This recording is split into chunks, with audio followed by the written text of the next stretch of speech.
Today's Thursday, February 25th. Shuff actually, Shuff1111 referred this guy Robert to talk to me. I guess he was down at the refuge. Well, hey Robert. Yeah. Hey, what's up, buddy? It's Dallas. Oh, hey, how's it going? Pretty good. Hey, I'm recording this. Is that okay? Yeah, that's perfectly fine. Because I was just reading through your email. When were you down at the refuge? You said you were down there? Yeah, I was down there 2 different times. Me, my brother, and my daughter went down there for the initial rally. Had no clue what was going on as far as the refuge was concerned.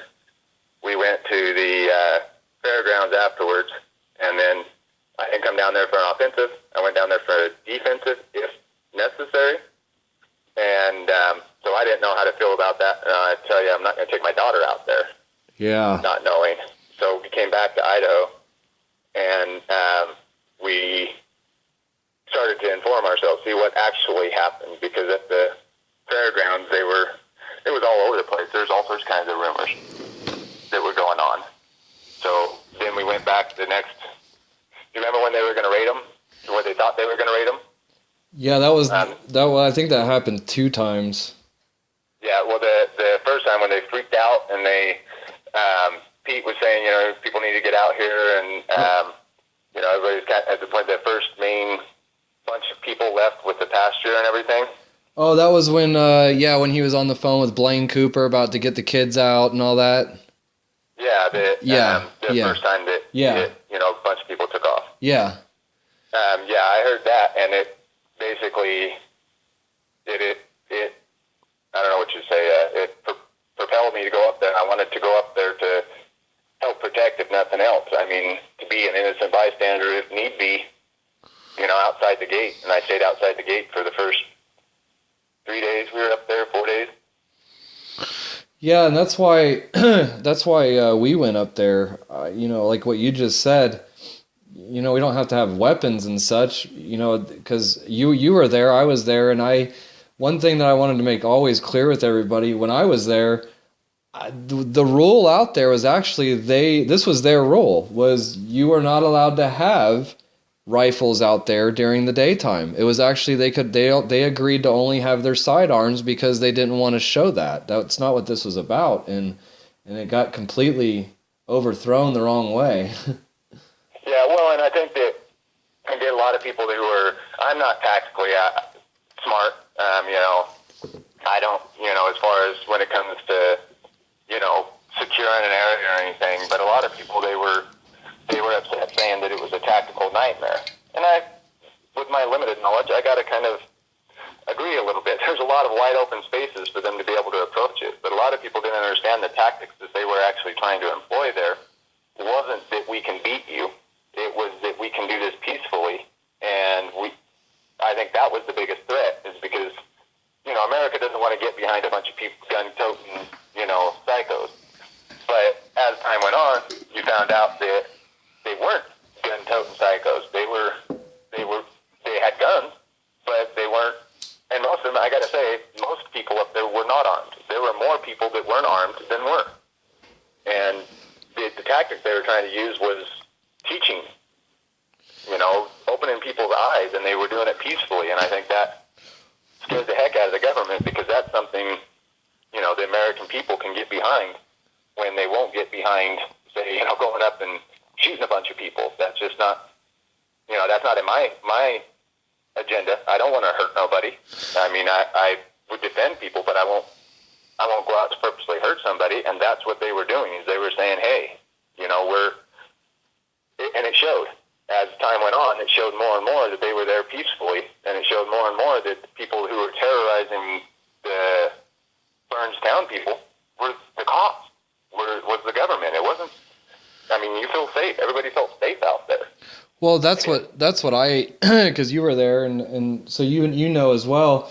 When I talked to Lavoy a few times, and actually before I left, one of the times, because I was on my way back actually to help Pete film, because he wanted some help, and that's the night that Lavoy was assassinated.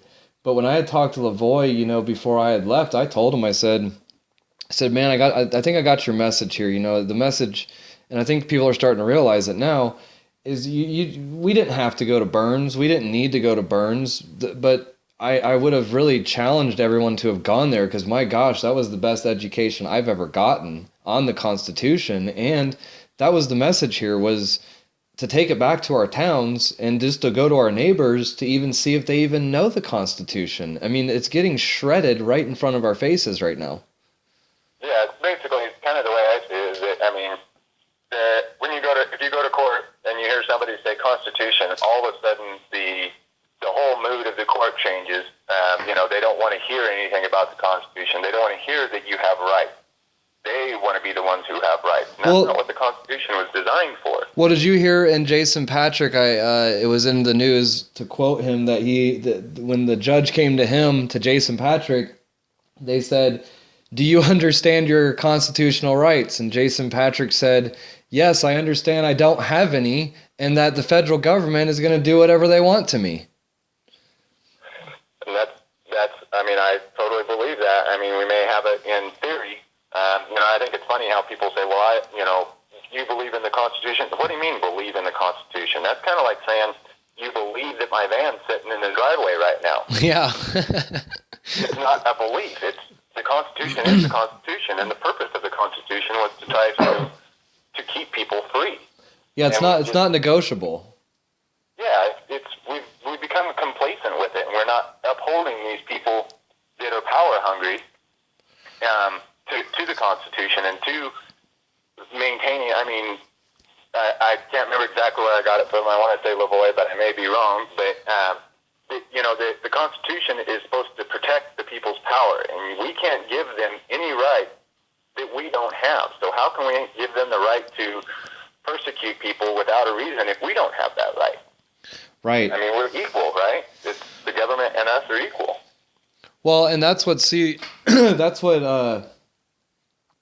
what's funny, right? And I don't want to say it's funny, but what's happening right now, from what I'm gathering, we all know what happened. We once again, we have to make what we see, and only we as individuals can make an assumption of what exactly happened. I think we all know what happened, but now the bottom line is everyone's in the position right now of, where do we go from here?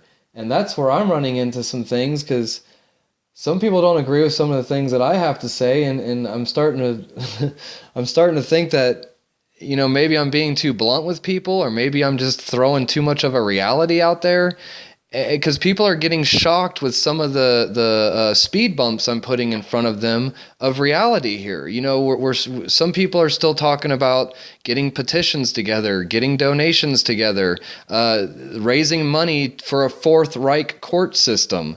I mean, I'm still in the mode of wanting to educate everybody, but we got to really start being realistic here, okay? And the message I got, obviously you got it as well because you were out there, but Ammon and John and Blaine and Lavoie and all those guys, they were out there physically for a reason. They went through all of those things. They wouldn't have been out there, and they wouldn't have left their ranches, their beautiful homes out on 7,000 acres of land.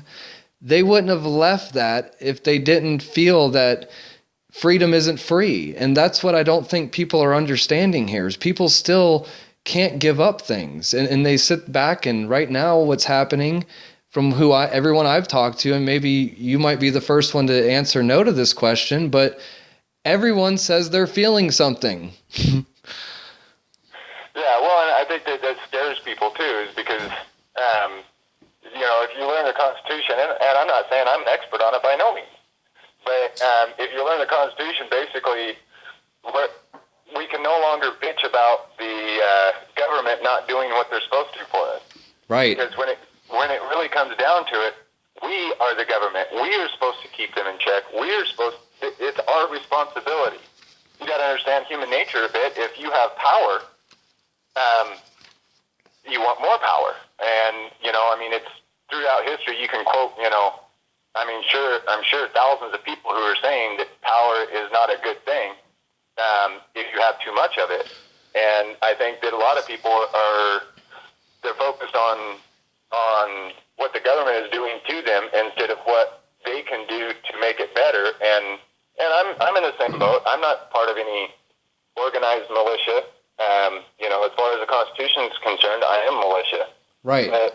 I'm not part of no organized militia. I'm not a violent guy. I mean, granted, I have had my scuffs and stuff. I'm not saying I'm perfect, but in general, I don't go out to try to hurt people. And people I gotta say, people like me that don't want to go out and hurt people, they're stuck because they don't want to join some militia that, for one, if they control what you do, I don't ever think that that's all right. Like, I hate to say it because I hate to create any kind of divides, but like with Brandon Curtis, telling everybody to stand down, to stop, because the FBI was scared that the protest may end up going out to the roadblock. That shouldn't matter. I mean, if you have basically taken an oath to uphold the Constitution and you're supposed to be there to protect the people, then you kind of got to, I don't know, in my situation, you got to think outside yourself and think of the bigger picture and think about what you're leaving for your kids. I mean, protect your kids, yes, do that. But this is a way to protect your kids' future. Who's going to be there for your kids when you're not no more? Everybody dies. Well, and that's why Lavoie, that's why he sacrificed his life, because he knew there was nothing else left to do. That's what people aren't understanding, and that's why it frustrates me, because the message starts getting lost here, because why are we still even talking about these? I just, I don't even want to say it, but we're still talking about the same things that we've been talking about for so many years that have failed. They're meant to fail. They're set up to fail. I mean, we've got people like the Hammonds in prison twice. We've forgotten about that. I mean, we've also forgotten and lost track that these weren't federal buildings. We lost track of that. But I do agree with what you're saying too about, some of the 3%, because, I tell people about 3%. You don't need a business license. You don't need insurance. If you want to be at 3%, you're at 3%. It's really just the 3% came from the British Revolutionary War, when 3% of the colonists rose up to the king's tyranny, so it's really just another term for a militia or whatever we want to call it. Like you said, we're all militia, and these are the little holdups that are happening right now, is everyone's sitting around not knowing what to do right now.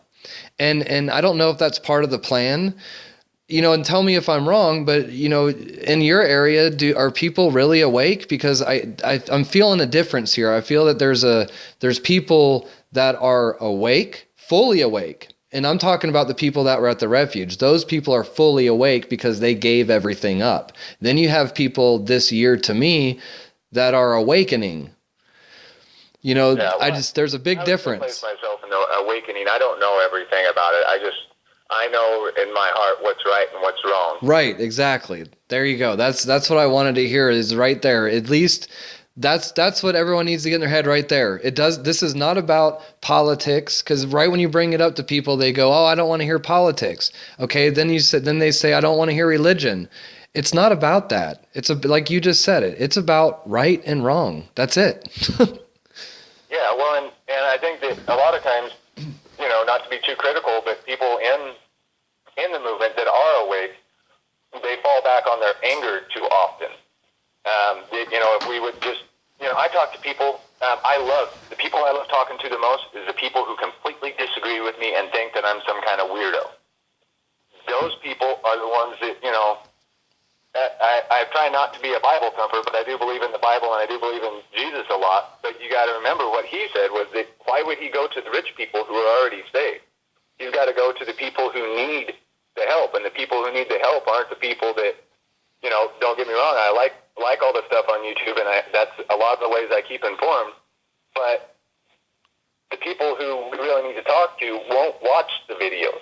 Yeah. Won't listen to us. So, like, if you look at my YouTube channel, I got a bunch of the haters on my subscriptions too, because I listen to them. Because you never know when maybe you're wrong, maybe they're right, or maybe they get something right that you didn't see, or they get you to look at something